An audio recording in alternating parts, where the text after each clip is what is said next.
Assalomu alaykum Xurshid aka, qalaysiz? Ahvol yaxshimi? Ko'chatlar avj ketyaptimi? Mana bizlar ekdik, mana 100 dona. 100 dona M1 navidan berudingiz Koson tumaniga, Darcha qishlog'iga. Mana hozir pindiq chiqarib, mana ko'karib qoldi boshlab. 100 dona ekilgan mana shundan. M1 navidan bergansiz. Mana hozir FT sortidan ham, FT navidan ham berdingiz 50 dona. Mana hozir buni ekyapmiz. Mana xonchasi hoziryapti.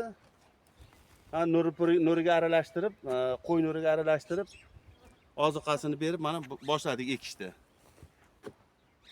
Ko'chat oluvchilarga bemalol olib ekaversa bo'lar ekan. Mana biz 150 ta oldik. Nasib bo'lsa kelgusi yana 200 ta olib ekamiz. Hammaga sog'lik, salomatlik, Xurshid ishlaringga rivoj tilayman. Sog' salomat bo'l.